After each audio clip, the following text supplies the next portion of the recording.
after the American Revolution began. The first unofficial national flag, known as the Continental Colors, was hoisted on a towering 76-foot Liberty pole at Prospect Hill in Charlestown, Massachusetts on January 1, 1776. It was raised at the behest of George Washington, whose headquarters were nearby. The flag had 13 horizontal stripes in the canton. The first version of the British Union flag, as the flag of the Continental Army.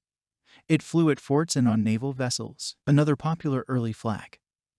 That of the 1765 Sons of Liberty had only 9 red and white stripes. Various versions of Don't Tread on Me coiled rattlesnake flags appeared on many 18th-century American colonial banners, including several flown by military units during the Revolutionary War. The version carried by the Minutemen of Culpeper County, Virginia, for example, included not only the rattlesnake and the Don't Tread on Me motto, but also Virginia patriot Patrick Henry's famous words, "Liberty or Death." The first official national flag, formally approved by the Continental Congress on June 14, 1777, was the Stars and Stripes. That first flag resolution read, "In toto, resolved, that the flag of the United States be 13 stripes, alternate red and white, that the Union be 13 stars, white in a blue field representing a new constellation." The layout of the stars was left undefined, and many patterns were used by flag makers. The layout of the stars was left undefined, and many patterns were used by flag makers. The designer of the flag, most likely Congressman Francis Hopkinson, a signer of the Declaration of Independence from Philadelphia, may have had a ring of stars in mind to symbolize the new constellation. Today, that pattern is popularly known as the Betsy Ross flag, although the widely circulated story that she made the first stars and stripes and came up with the ring pattern is unsubstantiated. Rows of stars were common, but many other variations also existed. The new stars and stripes formed part of the military colors carried on September 11, 1777, at the Battle of the Brandywine, perhaps its first such use.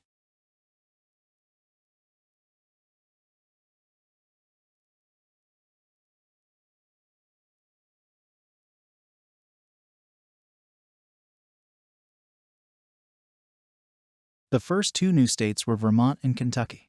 In 1818, after 5 more states had been admitted, Congress enacted the third and last flag resolution, requiring that henceforth the number of stripes should remain 13. The number of stars should always match the number of states, and any new star should be added on the July 4th following a state's admission. This has been the system ever since. In all, from 1777 to 1960, there were 27 versions of the flag, 25 involving changes in the stars only. An executive order signed by Pres. William Howard Taft on October 29, 1912 standardized for the first time the proportions and relative sizes of the elements of the flag.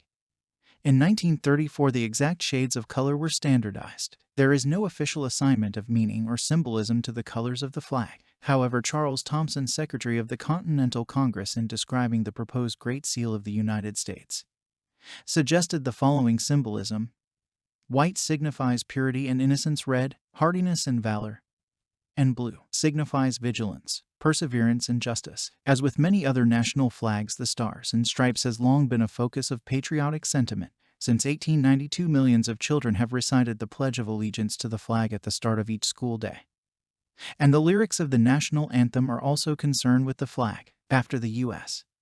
Supreme Court ruled in 1989 that all flag desecration laws were unconstitutional, some veterans and patriotic groups pressured legislators to adopt laws or a constitutional amendment prohibiting flag desecration. Such legislation has been opposed on the grounds that it would infringe on the constitutionally guaranteed First Amendment freedom of expression. During the American Civil War, the Confederate States of America began to use its first flag, the Stars and Bars, on March 5, 1861. Soon after, the first Confederate battle flag was also flown. The design of the Stars and Bars varied over the following 2 years. On May 1, 1863, the Confederacy adopted its first official national flag, often called the Stainless Banner. A modification of that design was adopted on March 4, 1865, about a month before the end of the war. In the latter part of the 20th century, many groups in the South challenged the practice of flying the Confederate battle flag on public buildings, including some state capitals. Proponents of the tradition argued that the flag recalled Southern heritage and wartime sacrifice, whereas opponents saw it as a symbol of racism and slavery inappropriate for official display.